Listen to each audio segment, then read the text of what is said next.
siya.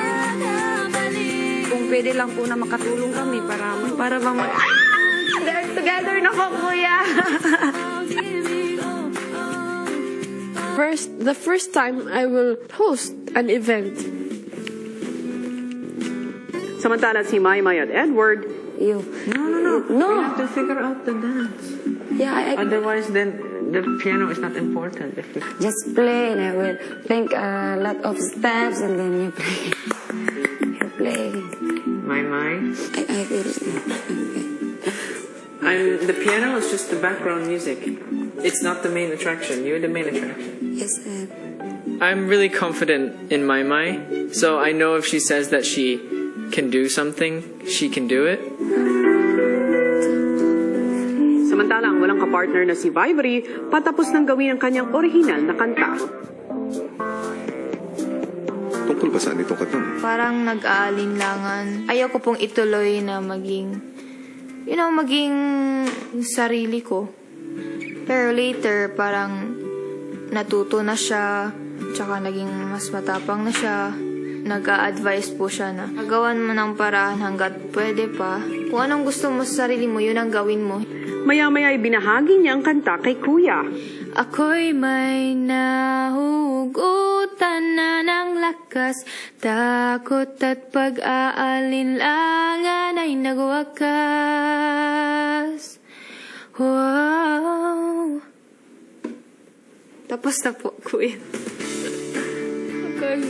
Mahusay. Salamat, Vibery.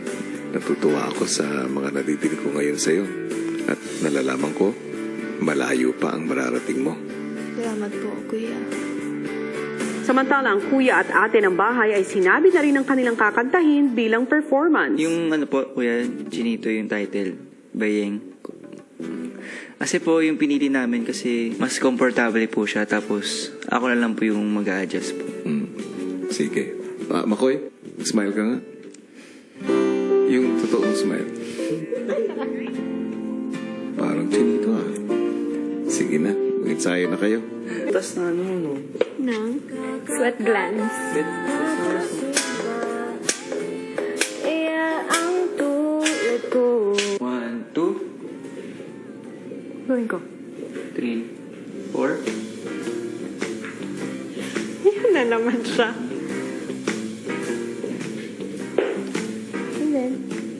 Tapos,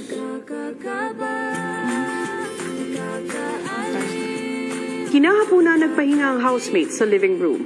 Marunong ka mga ano, ate? Boy, tulog namin yan.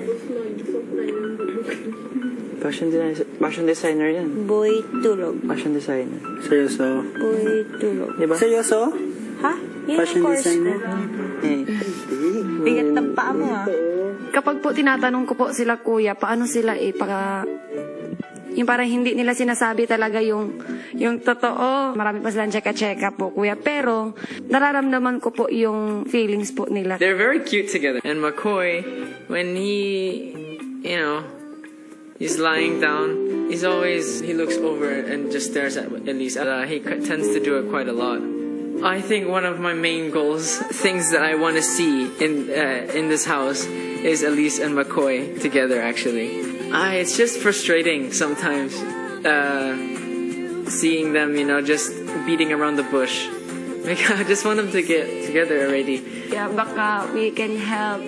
Closer to each Yes, other. kuya. Kung pwede lang po na makatulong kami para bang they're together na po, kuya. Paglabas ng confession room, agad kinausap ni Edward ang ibang mga housemates. We will talk about something. Ang first muna, kung nandito sila Kuya Makoy at saka si Ate Ilis, pretend like wala lang, laro-laro lang tayo kasi may plano tayong set. We're gonna give them privacy. Nandito po si Kuya Makoy at saka si Ate Ilis, hindi nasabi ni Kuya Makoy. Nararamdaman kay Ate Ilis kasi nga baka na-torpe, gano'n. Ito yung gagawin natin. After all the performances, while the ball is going on like that, he will blindfold Kuya Makoy. In the boys' room. And I will blindfold Ate Ilis. And- So that they will like the... Hindi, nandun sila. They're in the. But we have to figure out a place for them to go. Okay, you guys got it? This is exciting. But be careful when you talk because they're not supposed to know that there's something going on. Abangan bukas. Teen housemates, mga bisitang celebrity housemates, welcome sa kauna-unahang Swerting Ball. Ang gabing ito ay isang pagdiriwang para ipakita na kahit sa murang edad, kahit anong pinagdaraanan at kahit anong mga hugot ay kayang-kayang langpasan. Magandang gabi mga prinsipe at prinsesa. Sabay-sabay nating ipagdiwang ang galing ng kabataang Pinoy sa kanilang PBB Swear Teen Ball. Dito lang yan sa Pinoy Big Brother Lucky Season 7. It's okay.